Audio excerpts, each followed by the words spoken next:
Alhamdulillah alladzi hadana li hadza wa ma kunna linahtadiya laula an hadana Allah.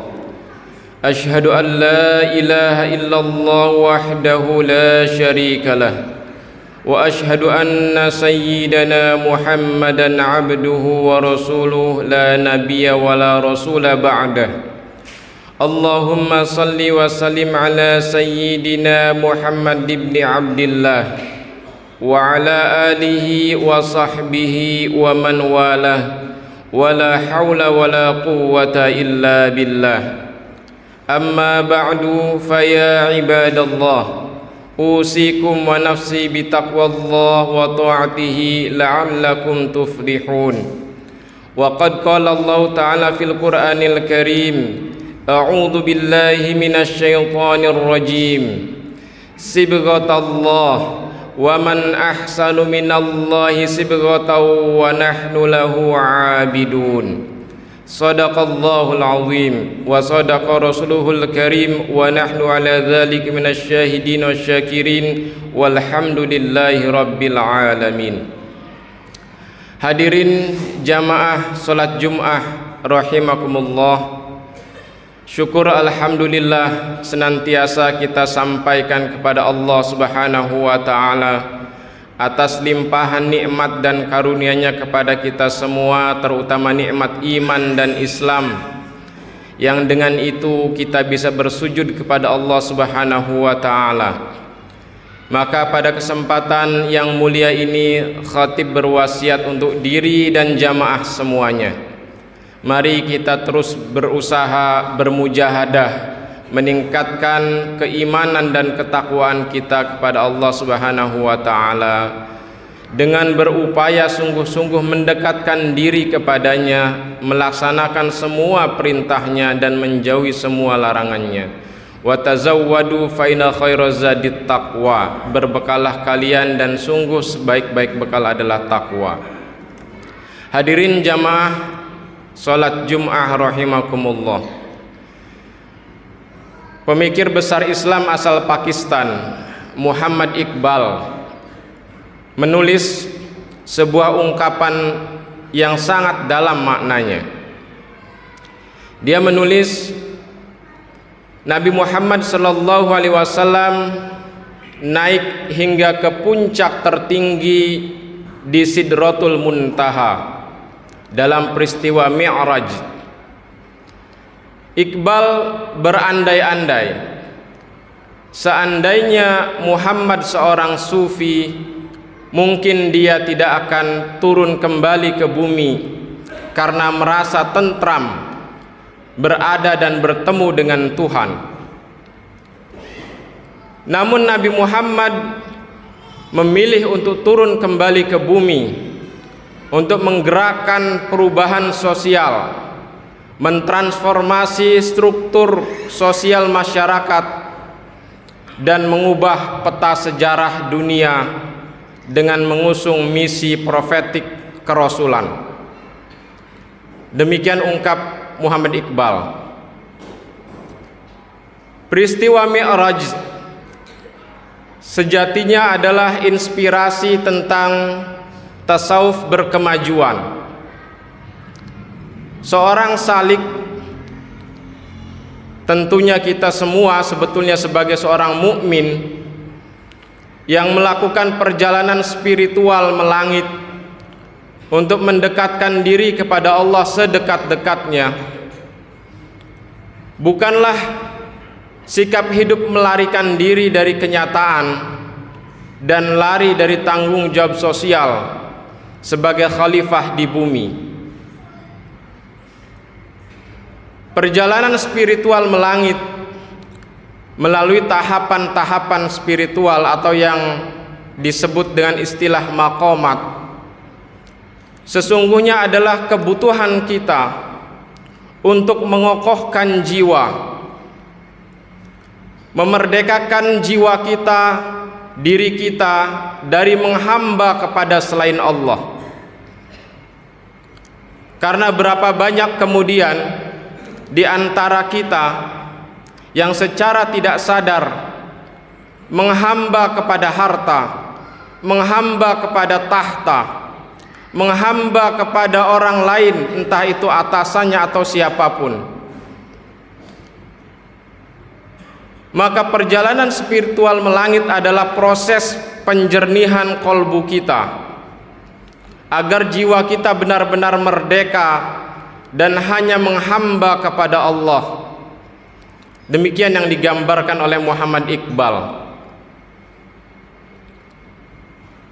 Dengan kualitas diri seperti itulah kemudian seorang salik, atau umumnya kita semua seorang mukmin, turun kembali ke bumi untuk mengemban tugas-tugas kepemimpinan, untuk mengambil peran penting kehidupan.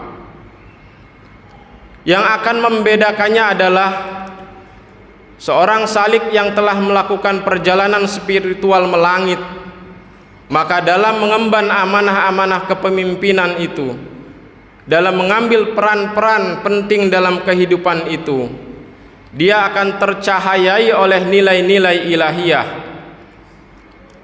tercahayai oleh ilmu, hikmah, ma'rifah dari Allah Subhanahu wa ta'ala. Dia menjadi manusia yang dicelup dengan celupan Tuhan, sebagaimana digambarkan dalam surat Al-Baqarah ayat 138. Sibghatallah wa man ahsanu minallahi sibghah wa nahnu lahu abidun. Bahwa deklarasi kita yang mengatakan wa nahnu lahu abidun, bahwa kita hanya kepadanya, kepada Allah, abidun, kita beribadah, kita menghamba, pada tingkatan yang tertinggi adalah ketika kita betul-betul mampu melepaskan diri kita dari keterikatan dengan dunia dan makhluk. Ketika jiwa kita telah dicelup oleh Allah, sibghatallah, celupan Allah, wa man ahsanu minallahi sibghah, dan siapakah yang paling baik celupannya selain daripada celupan Allah. Sebagai gambaran, sebuah kain berwarna putih ketika dicelup dengan warna hijau, maka dia akan berubah warna dari putih menjadi hijau. Itulah gambaran seorang mukmin yang jiwanya telah dicelup dengan celupan Allah. Maka cita rasa insaniyahnya menjadi hilang dan berganti dengan cita rasa ilahiyah. Pada diri manusia, sebagaimana namanya al-insan, dia memiliki dua potensi. Apakah dia cenderung kepada nisyan, derivasi dari kata al-insan itu sendiri, yang kemudian selalu lupa dan salah, maka kemudian dia akan menjelma menjadi manusia yang banyak berbuat kerusakan, nafsnya menjadi nafs sabu'iyah, seperti digambarkan dalam surat Al-Fajr. Pada sisi lain, al-insan itu juga memiliki potensi uns. Uns itu juga derivasi dari kata al-insan, yang berarti kecenderungan untuk senantiasa dekat dengan Tuhannya. Maka ketika seorang manusia, seorang mukmin yang terus bermujahadah menguatkan potensi unsnya, pada tahap tertinggi dia akan menjadi insan kamil, manusia yang paripurna. Inilah yang disebut oleh Ibnu Arabi dengan istilah insan kamil, manusia yang tercelup dengan celupan Tuhan, dengan celupan Allah, tersibghah dengan sibghahnya Allah. Maka sekali lagi, yang diinginkan oleh Iqbal adalah dengan kualitas diri seperti itu, kemudian orang-orang mukmin mengambil peran-peran penting dalam kehidupan, menjadi para pemimpin di bidangnya masing-masing, yang kemudian mewarnai area kepemimpinannya, mewarnai bidang-bidang kehidupan dan kompetensinya itu dengan nilai-nilai ketuhanan, dengan nilai-nilai ilahiyah. Hadirin jamaah Jum'ah rahimakumullah, dalam sejarah kita bisa membaca bagaimana dua tokoh sufi besar Islam, Syekh Abdul Qadir Al-Jailani dan Imam Al-Ghazali, bukanlah sufi yang lari dari tanggung jawab sosial. Keduanya berperan sangat besar dalam melahirkan umat Al-Mahjar, umat yang memiliki kesatuan, kekuatan, yang kemudian berhasil membebaskan Al-Quds dari pasukan salib, sebagaimana digambarkan, dituliskan oleh Majid Irsan Kelani dalam bukunya Hakadha Dhahara Jilu Salahuddin wa Hakadha Adatul Quds. Di Nusantara kita juga mengenal para sufi Nusantara, yang mereka adalah orang-orang yang berperan besar dalam kemerdekaan Republik Indonesia ini. Mereka bukan orang-orang yang berpangku tangan, menikmati ketentraman ruhani melangit di sisi Tuhan dan melupakan tanggung jawab sosial. Ini bukan pemaknaan tasawuf yang benar. Sebagai contoh kita sebut saja Abu Yadimyati, ulama karismatik Banten. Beliau adalah komando perjuangan Laskar Banten dalam berjuang melawan penjajahan Belanda. Dan tentu di setiap daerah akan muncul nama-nama seperti Syekh Abdul Somad Al-Falimbani, Syekh Ahmad Khatib Al-Minangkabawi, Syekh Mahmud Tremas dan seterusnya, Mbah Hashim Asy'ari dan seterusnya. Semuanya adalah para ulama, para sufi yang menampilkan nilai keislaman, solih secara individu dan muslih secara sosial. Dia baik untuk dirinya dan juga baik untuk lingkungan sosialnya. Hadirin jamaah Jumat rahimakumullah, inilah kira-kira profiling yang digambarkan oleh Muhammad Iqbal dengan mengambil inspirasi dari mi'rajnya Nabi Muhammad SAW, dan itu kemudian melahirkan sebuah transformasi sosial luar biasa. Masyarakat Arab jahiliyah berubah menjadi masyarakat yang mencintai ilmu pengetahuan, yang mampu membangun peradaban di atas nilai-nilai ilahiyah. Bahwa peradaban Islam yang dibangun itu adalah peradaban Islam yang diterangi cahaya wahyu. Inilah inspirasi dari tasawuf berkemajuan, melangit untuk kemudian turun kembali ke bumi, membawa spirit langit untuk menerangi bumi, memancarkan cahaya langit untuk menata bumi, membawa bumi menuju tatanan peradaban yang madani.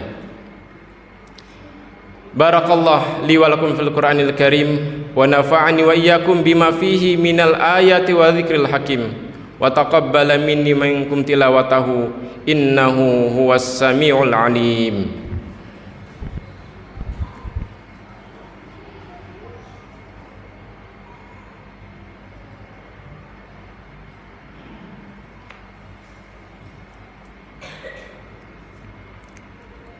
Alhamdulillahi rabbil alamin wal aqibatu lil muttaqin wa la udwana illa 'alal zalimin.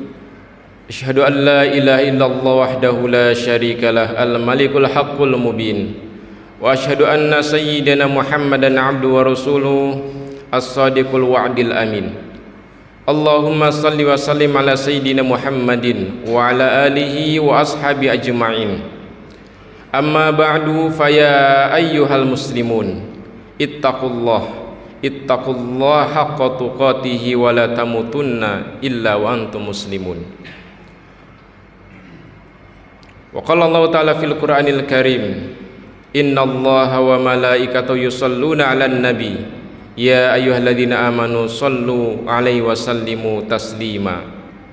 Allahumma shalli 'ala sayyidina Muhammad wa ala ali sayyidina Muhammad wa ala alihi wa ashabihi wa azwaji wa dzurriyyati wa ahli baitil kiram wa ala baqiyatis sahabati rasulina ijma'in wa tabi'in tabi'in wa man tabi'ahum bi ihsanin ila yaumiddin wa alaina mahum bi rahmatika ya Allah ya arhamar rahimin. Allahumma ighfir lil muslimina wal muslimat wal mu'minina wal mu'minat al ahya'i minhum wal amwat innaka samiun qaribun mujibud da'awat wa ya qadiyal hajat. Allahumma anta rabbuna la ilaha illa anta khalaqtana wa nahnu ibaduka wa nahnu ala ahdika wa ahdika mastata'na na'udzu bika min syarri ma sana'na nabulaka bi ni'matika alaina wa nabu bi dhunubina faghfir lana fa innahu la yaghfiru dhunuba illa anta. Allahumma sabitna ala dinil Islam wahfadna ala al-iman. Allahumma nawwir qulubana binuri hidayatika wa binuri ilmika wa binuri hikmatika wa binuri ma'rifatika wa binuri rasulika kama nawartal arda binur syamsika abadan abada birahmatika ya Allah ya arhamar rahimin. Allahumma inna nas'aluka al-huda wat tuqa wal afaf wal ghina. Rabbana la tuzigh qulubana ba'da idh hadaitana wa hab lana min ladunka rahmah innaka antal wahhab. Rabbana zalamna anfusana wa illam taghfir lana wa tarhamna lanakunanna minal khasirin. Rabbana hab lana min azwajina wa dhurriyyatina qurrata a'yun waj'alna lil muttaqina imama. Rabbana atina fid dunya hasanah wa fil akhirati hasanah wa qina adzaban nar. Ibadallah, innallaha ya'muru bil 'adli wal ihsan wa ita'i dzil qurba wa yanha 'anil fahsya'i wal munkari wal baghi ya'idzukum la'allakum tadhakkarun. Fadhkurullaha alladhima yadhkurukum was'aluhu min fadlihi yu'tikum wa la dzikrullahi akbar.